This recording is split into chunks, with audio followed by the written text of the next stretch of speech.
Good morning, students. Today we are going to study a vector voltmeter. During last lecture we have studied true RMS meter.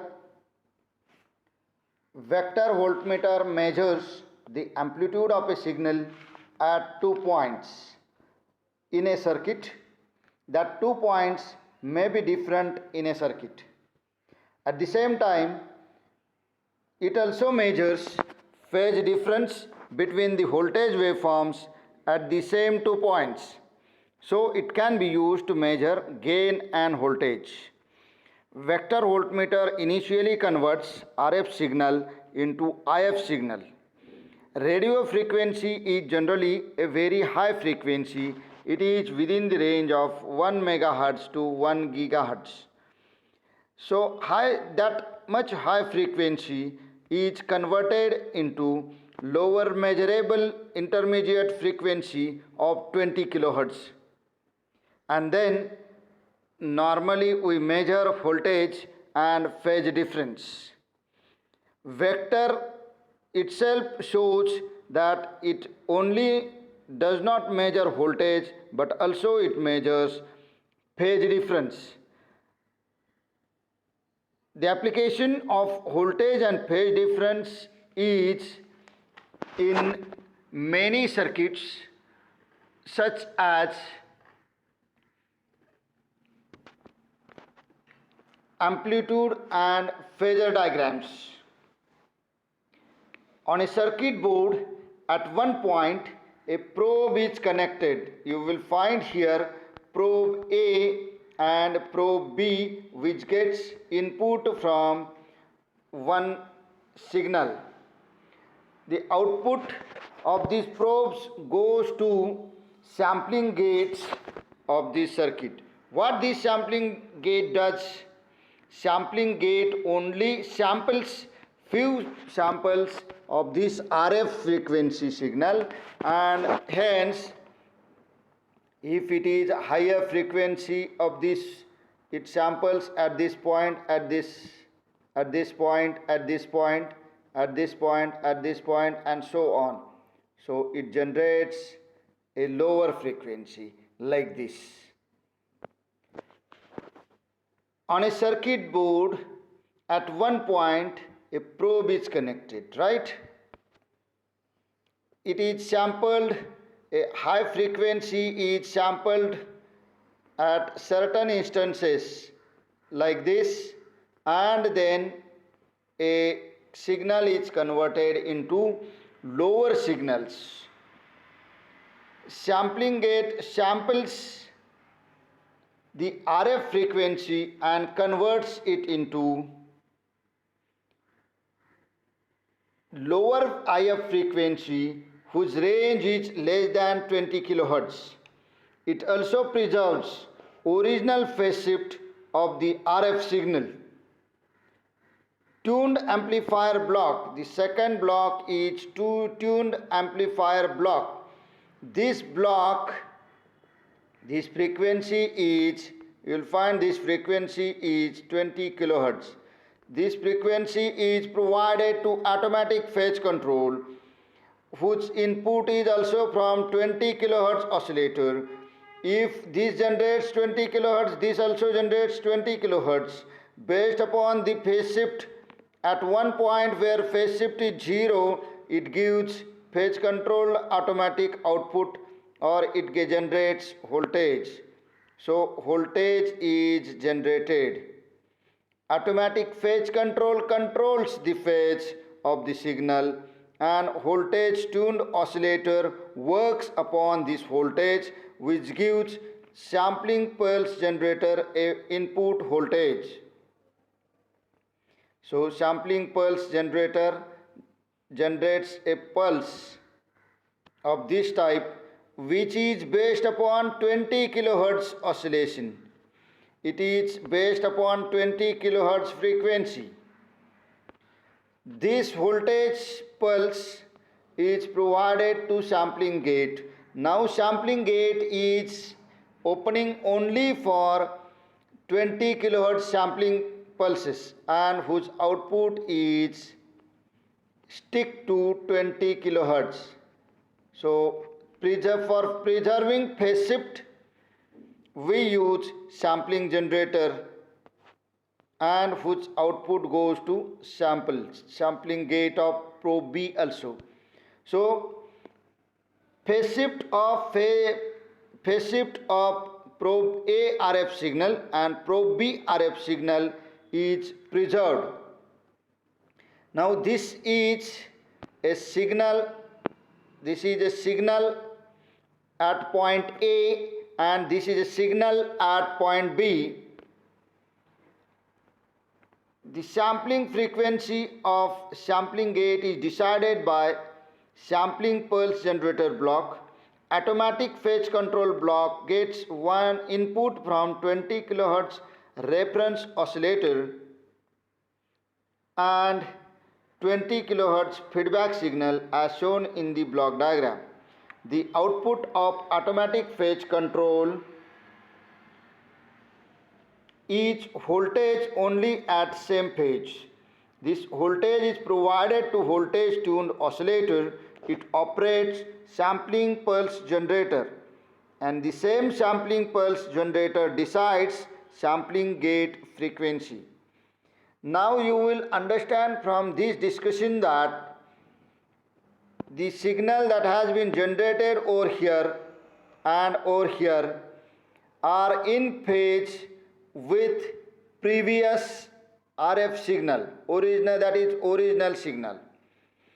Now signals are converted into intermediate or lower frequency signals, whereas phase shift is preserved and voltage amplitude is also preserved in this case. This is a first block of RF to IF conversion. 20 kHz tuned amplifier amplifies the signal. It tunes to a particular frequency, and it also generates a tuned frequency like this. The same tuned frequency is generated at probe B. Now tuned amplifier means amplifier is tuned at certain frequency. That means it is a oscillation which preserves phase shift, and it generates a exactly 20 kHz frequency with same phase shift. It generates 20 kHz frequency with certain phase shift. At the same time, probe B also generates exactly same 20 kHz frequency with same phase shift. The phase shifts are preserved. Here you will find that phase shifts are preserved. This is a phase shift between these two, and here is the phase shift of 0 over here. Amplitude also remains same in both the places. Amplitude remains same, phase shift remains same. Each function of 20 kHz tuned amplifier. Now this tuned voltage is provided to the meter, attenuator and amplifier. Once its voltage goes to voltmeter, and secondly a second voltage goes to voltmeter. So this voltmeter measures both amplitude of channel A and channel B. So just like on CRO, it measures a voltage of A and B channels, and it shows you the voltage waveforms like this. It will measure a voltage like this. Now what is a meter, attenuator and amplifier does? Meter attenuator means just like a voltmeter measurement, it attenuates certain value, it clips certain value of voltmeter if it is out of range, and then it is amplified which amplified signal goes to voltmeter. Voltmeter measures that voltage.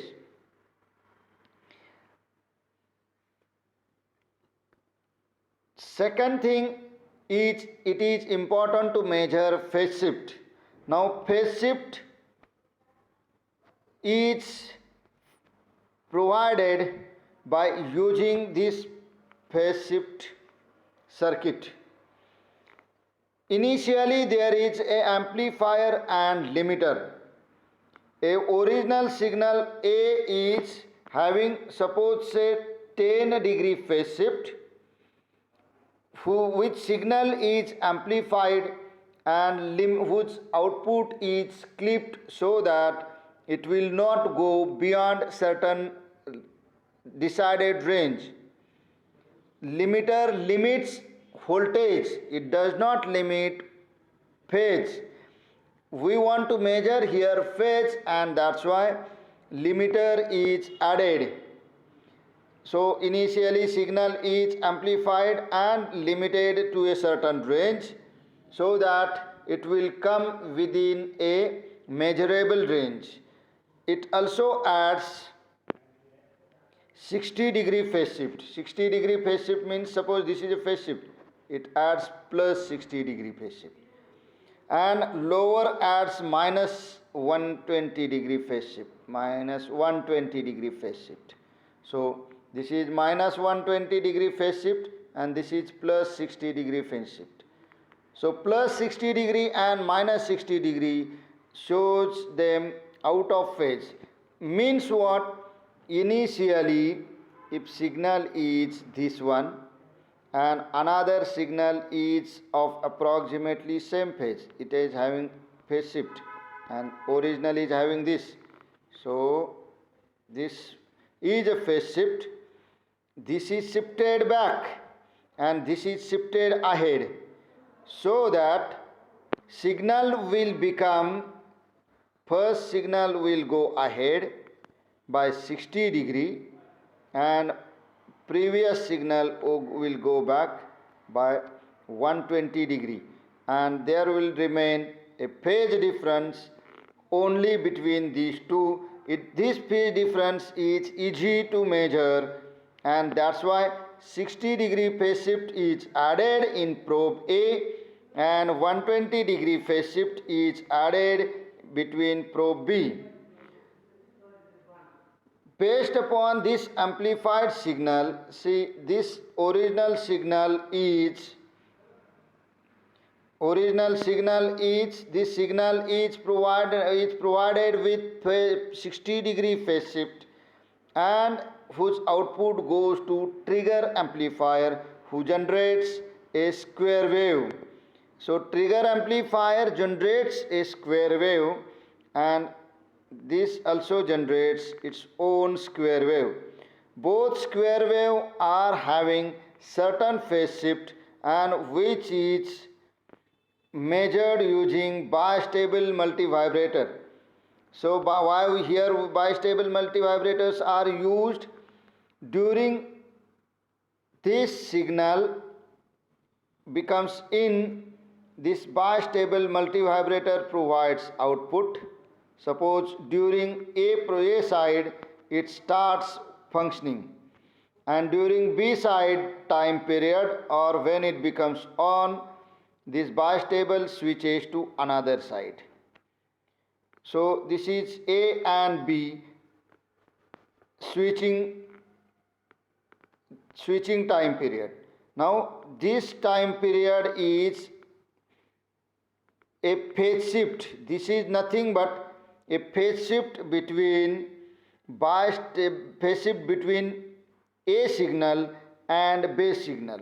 This phase shift is provided to current switch. So this square wave is provided to a current switch and current switch output is provided to phase meter whose output is a DC voltage whose output will change based upon